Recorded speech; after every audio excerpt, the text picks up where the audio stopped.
Welcome back. Today we're climbing at Studio Block and we have 2 hour-long boulder sessions to do.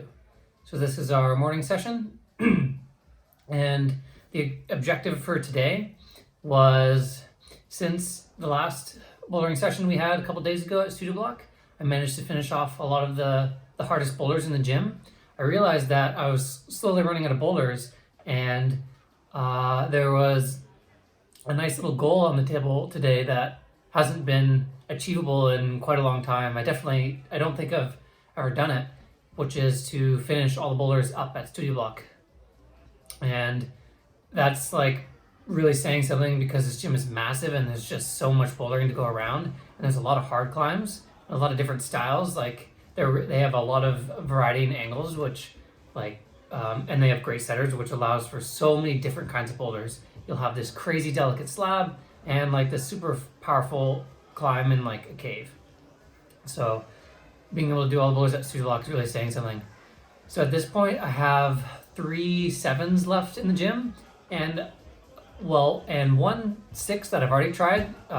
Just to the left of this boulder I'm trying here, that blue slab, we worked a little bit at the end of the last session, which is really hard. Probably a 7 is in disguise, honestly. And then a couple other hard looking 6s as well, that if I want to claim to have done everything at Studio Block, I probably have to do those as well. I can't just say, oh, I've done all the 7s and that counts. I think there's a few 6s I have to get on in order to achieve that. So the objective for today was to see if I could finish off everything in the gym. And it's kind of like a nice, perfect little setup for me as well, because this is our last day of boulder training before our 6-day rest week. And tomorrow we're going to do some campsing and our workout. So it would be kind of it would wrap up this first phase of training in a nice little bow to do all of the boulders up in Studio Block, and then I can go into the next training cycle with just a nice fresh start. But anyway, enough talking about the goals. Let's see if we can actually achieve it. So we're starting with this 7 here. This is the newest set, and I haven't tried this boulder yet.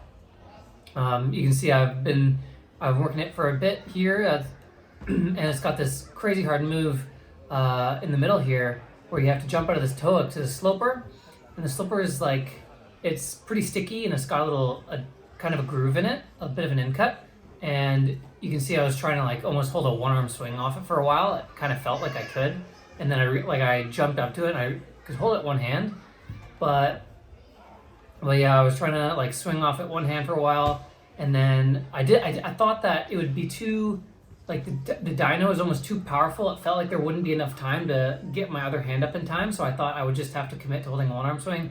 But there you see, as soon as I tried going 2 hands, it was able to go. That was a really nice climb. And so after at this point, I have 2 7s left up in the gym, plus this really hard 6, which is probably 7, honestly. And so yesterday was a rest day, and Maddie had to train, so I went to the gym with her to hang out with her session, and she did this blue one. I think she did it in 2 or 3 tries.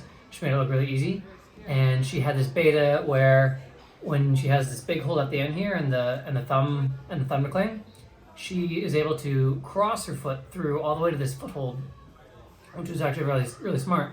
It meant that she didn't have to do this foot match on this really slopey volume. And so I thought that was just kind of the key I needed to be able to do the ending of this boulder. Because after, we tried it last session for a little bit at the end, and it felt pretty close. So I thought that with just this little beta adjustment, that it would go. But that did not prove to be the case. You can see I'm trying it. I've tried it a few times, and it just feels like I'm going to tip off as soon as I commit to bringing my foot all the way over there. I don't know how she made it look so easy. It's crazy. And then I'm working this boulder for a while, and you can see there's this girl here who's I met while I was trying this boulder. She was working it at the same time, so we just ended up talking about the boulder. And she was also really good on her feet and really good at slab. And she was making this middle sequence look a lot better than I was. And here you can see she's giving me some advice on how to stand on this hold. And she helped me come up with this new beta where I kind of shimmy my feet over a little bit on this slipper, and then I end up bumping my foot out again. I think, do I do it on this attempt? Okay, no, not yet. But later I'll switch up my beta, and then I move my left foot all the way over to the foothold first. I realized that I can just stem all the way out, and then that way I don't have to do I don't really have to stand on this gray volume very much. It's really bad. And these shoes, these are like the slip-on Scarpas I've been breaking in. Still a little bit new. It's probably like session 4 or something. I'd like them to be a little softer before I like have full confidence, just trusting this super slopey volume with my life. So that was kind of why I started using this beta as well. It allowed me to just have to edge on this foothold instead of having to commit to the volume, which the shoes weren't necessarily ready for. But yeah, now feel like I'm really close to the sequence, so I'm giving honestly, this whole time I've been giving mostly ground tries. You can see I'm kind of flying through this beginning now. Whereas like the end of the last session, I was making it look really hard. I learned the motion. I learned like the body positions for the beginning, and it's like the kind of bowler, like once you know how to do it, like you can just do the beginning moves really easily. But yeah, I'm giving like all these attempts from the ground, and here I'm figuring out this new beta where I almost like do like a bit of a dyno to this hold. I'm having a really hard time using like just my balance skills to be able to do this sequence in the middle here. That's kind of just a weakness of mine, honestly, is being able to commit to these super slow body positions. It's like it's a strength of Maddie's, and oftentimes it can just be like, seeing her do these sort of moves like will be really motivating, and she'll make a climb look really easy, and I just say, oh, okay, I just have to do it like that. I just have to move my body slowly and like cut the foot, and then I go and I try it, and it's a lot harder than that. So here I'm just kind of taking advantage of a beta that's more my style, a more powerful method where I do the balance move for as long as I can, but then as soon as I have the opportunity to grab a hold, I kind of go for it, and I kind of just dyno to this hold. It's kind of bad, kind of good. It's like if you hit the meat hook right, it's okay. The left hand is not so great, like on the higher part of the hold, but it's all kind of in the right hand meat hook. And then the last move was actually really hard as well. You saw a couple tries ago, I dropped the finish, and so I had to go figure out how to do the ending before I could try it from the ground again. I wasn't expecting the last move to be so hard.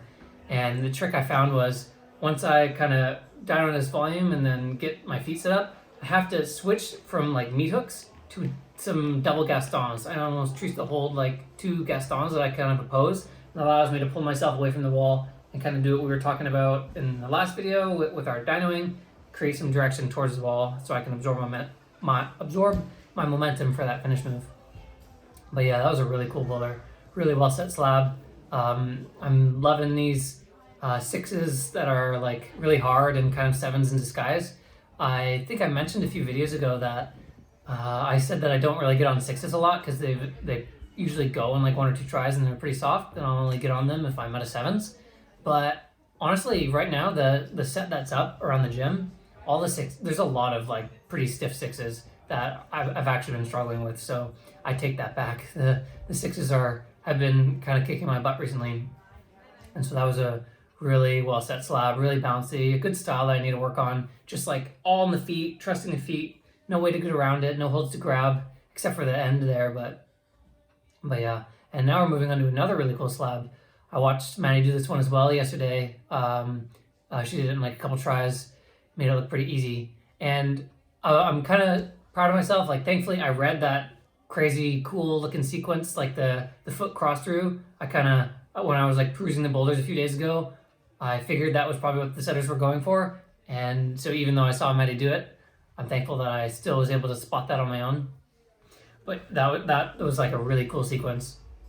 And it's like, this is, maybe you'll notice like a move that's kind of being introduced this year that was in the Men's World Cup final in Innsbruck. Like one of the final bowlers where you have to like go backwards or whatever on the slab. Just this kind of like almost, I haven't even had much experience with this, so I don't even know how to describe it. It's just like where you have to like twist away from the wall, and the super contorted balance positions that the setters have been playing around with. So that boulder there was kind of like my first experience on, it wasn't obviously quite a full like facing away from the wall move, but it was so strange to be like facing almost away from the wall and have to like work my hand over, and like it required a lot of shoulder mobility actually to keep my hand on this sloper and reach down to the foothold. Maddie made it look super easily because she's super mobile, but me, I had to like slowly creep my hand over to that foothold. But that was a really cool slab. And then here I am finishing off the morning session with another 6, took a couple tries, cool little jump here.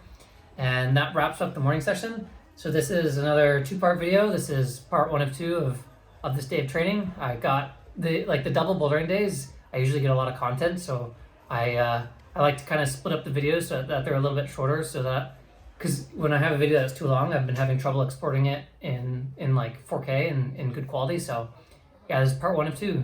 Tune in tomorrow for the next session.